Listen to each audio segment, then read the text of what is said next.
Good morning student, welcome to the Sun Public School online classes class 5th Hindi. आज हम हिंदी में 5th chapter read करेंगे, अनोखी सूझ। पेज नंबर है 110। बात पुराने जमाने की है। उन दिनों देवता और दानवों में युद्ध होता रहता था। दानव किसे कहते हैं? राक्षस। दोनों पक्ष मिलकर एक बार प्रजापति के पास गए। वहां जाकर बोले, मान्यवर, हम दोनों ही आपकी संतान है। संतान यानी औलाद। बताइए कि हम दोनों में बुद्धि में कौन बड़ा है। उनकी बात सुनकर प्रजापति मुस्कुराए। प्रजापति यानी ब्रह्मा जी मन में सोचने लगे, किसे बड़ा बताऊं? देवताओं को बड़ा बताता हूं तो दानव नाराज होते हैं, दानवों को बड़ा बताता हूं तो देवता नाराज होते हैं। हो सकता तब दोनों आपस में लड़ने लगे। मतलब पहले क्या, देवता और दानवों में युद्ध होता रहता था। तो दोनों एक दिन ब्रह्मा जी के पास गए और उनसे कहा, देवताओं ने और दानवों ने, कि हम दोनों में से बुद्धि में कौन बड़ा है। तो प्रजापति उनकी बात सुनकर मुस्कुराए और वो सोचने लगे कि अगर मैं देवताओं को बड़ा बताता हूँ तो दानव नाराज हो जाएंगे, और दानवों को बड़ा बताता हूँ तो देवता नाराज हो जाएंगे और दोनों आपस में लड़ेंगे। अब इसी गद्यांश में से क्वेश्चन आंसर है, तो हम वो एक्सप्लेन करेंगे। फर्स्ट क्वेश्चन है, उपयुक्त गद्यांश का उचित शीर्षक लिखिए। इसका आंसर है, उचित शीर्षक है श्रेष्ठ कौन। सेकंड क्वेश्चन है, प्रजापति के पास कौन गए और क्यों। इसका आंसर है, दोनों बुद्धि में कौन श्रेष्ठ है, यह पूछने के लिए प्रजापति के पास देवता और दानव दोनों गए थे। थर्ड क्वेश्चन, प्रजापति के सामने क्या समस्या थी। इसका आंसर है, प्रजापति के सामने समस्या थी कि वे किसको बुद्धि में श्रेष्ठ बताए। किसी एक को श्रेष्ठ बताने पर आपस में लड़ने झगड़ने का अंदेशा था। फोर्थ क्वेश्चन, ब्रह्मा का पर्यायवाची शब्द गद्यांश से चुनकर ही लिखना है। तो ब्रह्मा का पर्यायवाची शब्द क्या होता है? प्रजापति। यानी हम ब्रह्मा जी को प्रजापति भी कहते हैं। पर्याय का अर्थ होता है समान अर्थ। अब हम सेकंड गद्यांश रीड करते हैं। बड़ा टेढ़ा प्रश्न था। टेढ़ा यानी कठिन प्रश्न। बड़ा बताऊं तो किसे बताऊं? कुछ सोचकर वे बोले, इसका उत्तर कल दूंगा। आप दोनों ही मेरे यहाँ भोजन पर आमंत्रित हो। आमंत्रित यानी बुलाना। भोजन के बाद बताऊंगा कि कौन बुद्धि में श्रेष्ठ है। दूसरे दिन दोनों पक्ष भोजन के लिए पहुंचे। दोनों को अलग अलग कमरों में बिठाया गया। वहां मिष्टान का अर्थ होता है मिठाई से भरे थाल भिजवा दिए गए। प्रजापति दानवों के कमरे में गए। उन्होंने कहा, आप लोग भोजन करें, शर्त यह कि कोहनी को बिना मोड़े भोजन करना है। यही बात देवताओं से भी कही। मतलब अब जब दोनों अपने आप को बड़ा बता रहे थे तो ब्रह्मा जी ने कुछ सोचा और कहा कि तुम दोनों पक्ष, मतलब दानव भी और देवता दोनों को उन्होंने अपने घर पे भोजन करने के लिए आमंत्रित किया।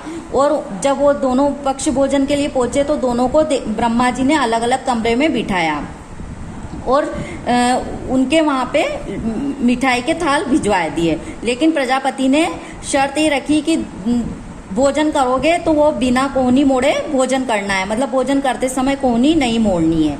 और यही बात उन्होंने देवता और दानवों दोनों से कही। अब हम इसके क्वेश्चन आंसर एक्सप्लेन करते हैं। टेढ़ा प्रश्न क्या था? इसका आंसर है, बड़ा किसको बताऊं, यह प्रजापति के सामने टेढ़ा प्रश्न था। प्रजापति ने किसको आमंत्रित किया? इसका आंसर है, प्रजापति ने देवता और दानवों को आमंत्रित किया। थर्ड क्वेश्चन, देवताओं और दानवों को कहाँ बैठाया गया? इसका आंसर है, देवता और दानवों को अलग अलग कमरे में बिठाया गया। फोर्थ क्वेश्चन, भोजन करने की शर्त क्या थी? शर्त यह थी कि कोहनी को बिना मोड़े भोजन करना है। अब हम थर्ड गद्यांश रीड करते हैं। प्रजापति की बात सुन दोनों परेशान हुए। वे एक दूसरे का मुंह ताकने लगे। समस्या थी कि खाए कैसे। कोहनी नहीं मुड़नी चाहिए, भोजन भी नहीं बचना चाहिए, प्रजापति की आज्ञा का भी पालन होना चाहिए। तो देवताओं ने एक उपाय सोचा। कमरे के किवाड़ बंद किए। उपाय का अर्थ होता है तरकीब। और आमने सामने बैठ गए। लड्डू उठाकर एक दूसरे के मुंह में देने लगे। कुछ देर में थाल साफ हो गया। सारे लड्डू समाप्त हो गए। न हो हल्ला न शोरगुल। देवताओं ने शांतिपूर्ण भोजन किया। मतलब अब प्रजापति ने शर्त रखी थी कि दोनों को बिना कोहनी मोड़े भोजन करना है। तो दोनों परेशान हो गए और वो सब एक दूसरे का मुंह देखने लगे कि बिना कोहनी मोड़े कैसे भोजन करना चाहिए। तो देवताओं ने उपाय सोचा। अपने कमरे के गेट बंद कर लिए और देवता थे आमने सामने बैठ गए और लड्डू उठाकर शांति से एक दूसरे के मुंह में देने लगे। और कुछ देर में वो सारे लड्डू भी समाप्त हो गए और शोरगुल हल्ला कुछ भी नहीं किया और देवताओं ने शांतिपूर्ण भोजन किया। अब हम इसके क्वेश्चन आंसर एक्सप्लेन करते हैं। देवता और दानव क्यों परेशान हो गए? इसका आंसर है प्रजापति की बात सुनकर दोनों परेशान हो गए। सेकंड क्वेश्चन है दोनों के सामने क्या समस्या थी? इसका आंसर है बिना कोहनी मोड़े भोजन करने की समस्या थी। थर्ड क्वेश्चन देवताओं ने भोजन करने का क्या उपाय सोचा? इसका आंसर है देवता आमने सामने बैठ गए, वे एक दूसरे के मुंह में लड्डू देने लगे। फोर्थ क्वेश्चन शांतिपूर्ण भोजन किसने किया? इसका आंसर है शांतिपूर्ण भोजन देवताओं ने किया। जो हम क्वेश्चन आंसर एक्सप्लेन कर रहे हैं क्वेश्चन है वो आंसर हमको इसी गद्यांश में से देख के और समझना है। अब हम फोर्थ वाला गद्यांश पढ़ते हैं। दानव अपने कमरे में परेशान थे, सोचने लगे बेकार ही यहाँ आए, नहीं आते तो ये परीक्षा तो नहीं देनी पड़ती। परीक्षा का अर्थ होता है इम्तिहान, आ ही गए तो परीक्षा देनी ही पड़ेगी। दानवों ने किवाड़ बंद कर दिए, लड्डुओं के थाल पर टूट पड़े। टूट पड़ने का अर्थ होता है झपटना। लड्डू लेकर ऊपर उछालने लगे और लड्डू जब नीचे आते तो मुंह खोल लपकते, लड्डू जमीन पर गिरते और चूर चूर हो जाते। कमरे से हो ही की आवाजें आती रही, चीखते चिल्लाते और लड़ते झगड़ते रहे। अब क्या हुआ? दानव परेशान हो गए कि बिना कोनी मोड़े भोजन कैसे करें, और वो सोचने लगे कि अब हम नहीं आते तो हमें ये परीक्षा नहीं देनी पड़ती। और दानवों ने भी गेट बंद कर लिए और वो लड्डुओं के थाल पर टूट पड़े और लड्डू ऊपर उछालते और मुंह खोलते। तो इस प्रकार सारे लड्डू जो थे जमीन पर बिखर जाते और उनके कमरे से बहुत शोरगुल की आवाज आ रही, वो चीखते चिल्लाते थे। अब हम इसके क्वेश्चन आंसर एक्सप्लेन करेंगे। दानव अपने कमरे में क्या सोच रहे थे? तो दानव सोच रहे थे बेकार ही यहाँ आ गए हैं तो परीक्षा भी देनी पड़ेगी। सेकंड क्वेश्चन दानवों ने लड्डू किस प्रकार खाए? इसका आंसर है हवा में उछालकर मुंह में लपककर लड्डू खाए। थर्ड क्वेश्चन दानवों के कमरे से कैसी आवाजें आ रही थी? हो ही चीखने चिल्लाने की आवाजें दानवों के कमरे से आ रही थी। फोर्थ क्वेश्चन देवता का विलोम गद्यांश से चुनिए। विलोम का अर्थ होता है विपरीत अर्थ, तो देवता का विलोम होगा दानव। अब हम पांचवा गद्यांश रीड करते हैं। सारी स्थिति स्पष्ट थी। प्रजापति ने कहा देवता ही श्रेष्ठ है, जानते हो क्यों?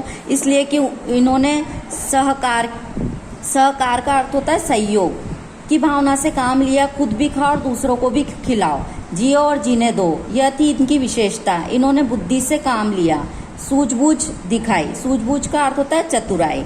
वे आमने सामने बैठ गए, वे एक दूसरे के मुंह में लड्डू देते रहे, थोड़ी देर में थाल साफ कर दिए। दूसरी तरफ दानवों ने शर्त का पालन किया, लड्डू उछालते रहे, उन्हें पाने के लिए लपकते रहे, न खुद खाए न दूसरों को खाने दिए। लड्डू तो बिगड़े ही, पेट भी न भरा। तो अब प्रजापति ने सारी स्थिति देखने के बाद स्पष्ट करी कि बुद्धि में दानव ही श्रेष्ठ है, क्योंकि उन्होंने खुद भी खाया, दूसरों को भी खिलाया, उन्होंने बुद्धि से काम लिया और वो सूझबूझ दिखाए। और दानवों ने अपनी शर्त का पालन तो किया, लेकिन वो लड्डू उछालते रहे और न तो उन्होंने खुद खाए और न ही दूसरे खा सके। अब हम इसके क्वेश्चन आंसर एक्सप्लेन करेंगे। देवताओं की क्या विशेषता थी लिखी है।